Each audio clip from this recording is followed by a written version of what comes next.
Ok, bon, arrivé au terme de notre formation,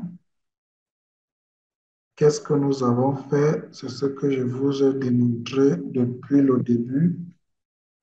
Il était question de vous montrer comment mettre sur pied un web service, comment le tester dans un premier temps avec Postman et comment le consommer dans une application. L'application que nous avons choisie ici est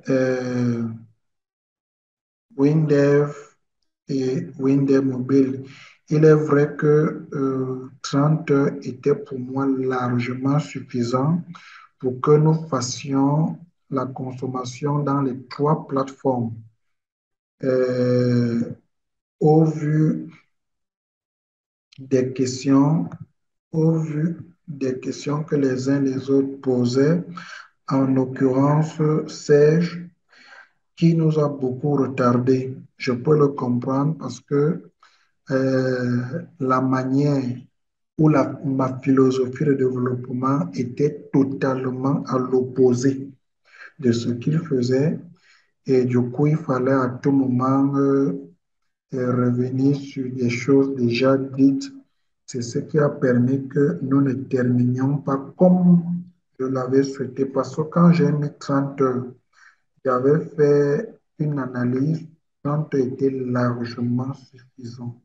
Maintenant, de deux, il y avait les devoirs que je donnais. Bon, les uns les autres ne faisaient pas. Du coup, donc, qu'est-ce que moi je faisais? Bon, je faisais quelque chose pour que je puisse avancer. C'est, c'est ce qui faisait que, c'est ce qui a permis que Jenny pose un certain nombre de questions pour dire état bouton, il n'a pas le code source, enfin, il n'a pas la procédure, non. La procédure, ça c'était l'IHM. L'IHM, peut-être, je peux te montrer en offre, c'était l'IHM. C'est-à-dire, l'IHM n'était pas prévu. Si vous voulez, on fait une formation d'IHM. Là-bas, il n'y a pas de problème. C'est-à-dire, je vous montre comment on manage l'IHM. Donc, c'était ça. Mais l'essentiel est là. L'essentiel est que nous avons terminé.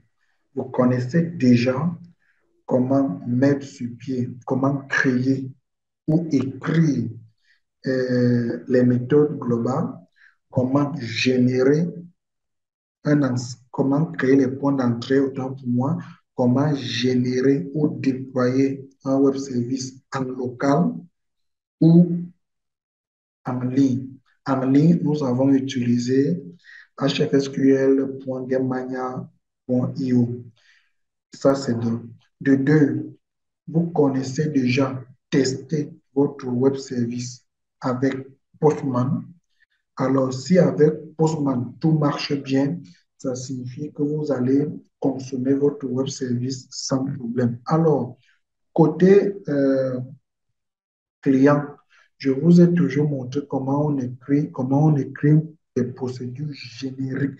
Et je vous ai dit ceci, que ces procédures génériques, vous pouvez les importer dans n'importe quel projet qui consomme un web service que vous avez mis en place ou que quelqu'un a eu à mettre en place. Et nous avons fait c'est-à-dire le point le plus intéressant, c'est quoi? C'est la gestion des médias. Et dans la gestion des médias, nous avons pris comme exemple les photos. Donc, pardon, on pouvait aussi gérer les fichiers comme Word, Excel, je sais pas, bref, les fichiers. Donc, et par après, nous avons fait des tests. Et au niveau des tests, vous avez constaté que le fait que les devoirs n'étaient pas faits, et ça, c'est ce que je vous avais dit depuis le début, si vous ne faites pas les devoirs, à la fin, on n'aura pas un produit complet. Je pense que c'est ce que j'avais hérité. Pourquoi? Parce que quand je vous donne un devoir, quand on vient corriger, je prends le devoir corrigé, j'intègre chez moi et on continue. C'est-à-dire, je corrige le devoir, je te dis, bon voilà, il fallait plutôt faire ceci, cela, et oups, je pourrais jouer. Donc, mais néanmoins, quand même, on a balayé tous les aspects, et de ce fait, je vous ai gratifié encore de 2 heures extraordinaires où on va faire essentiellement du consulting. Et là, cette séance, ce sera à vous. Je vais vous donner la latitude d'enregistrer là-bas et vous allez vous partager la vidéo. Si vous voulez, vous mettez ça en ligne. Si vous voulez, vous partager à qui que ce soit. Donc, voilà un peu euh, ce bonus que que j'ai eu à faire. Donc, vous allez vous rassembler et dès le jour où on peut faire ces 2 heures, c'est-à-dire les 2 heures seront juste du consulting. Et je n'ouvre même pas ma machine. Quelqu'un a un problème, il lance il lance euh, son application et on débug, on résout son problème. Et une chose sur laquelle j'ai beaucoup insisté et que j'insiste, c'est de vous familiariser avec le debugging. Quand vous avez un problème, première des choses, pensez à débugger pour connaître où il y a le problème. Le debugging nous permet ici de connaître effectivement où on a un problème. Il est vrai que nous avons minimisé cela en traitant presque, je peux dire, tous les cas d'erreur. Mais il peut arriver qu'on a omis de traiter un cas d'erreur, il faut débugger. Donc, et je vous dis merci.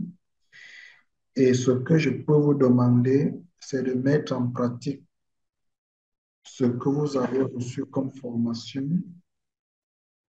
et de monter d'un pas votre niveau de développement. Il y aura des formations encore à venir dans ce genre, mais maintenant plutôt dans, dans PHP, comment mettre sur pied un web service en PHP en utilisant WebDev et comment le consommer. Là-bas, je suis en train de préparer les éléments. Quand tout sera OK, la formation sera au mois de novembre. Mais entre-temps, je suis en train de faire des formations pour le niveau intermédiaire, niveau niveau professionnel et niveau avancé. Dans WinDev et WebDev, je suis en train de préparer un canevas là-bas.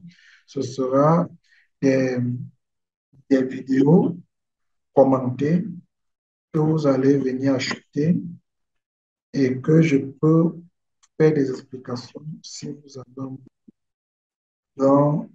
De ce fait, avant de clôturer, je lis la préoccupation d'Albert. Nous devons savoir les vidéos. OK. Essayez peut-être de vous entendre comment avoir le code source.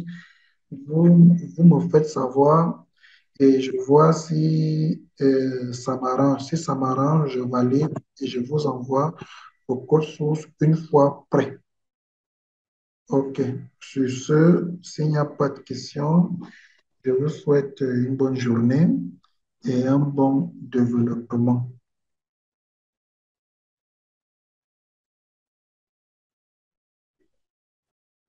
Voilà.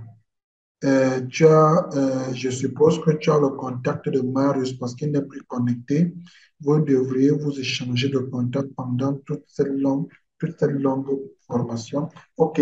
Sur ce, bonne journée à vous. Vous aurez le condensé autant pour moi de cette séance aujourd'hui.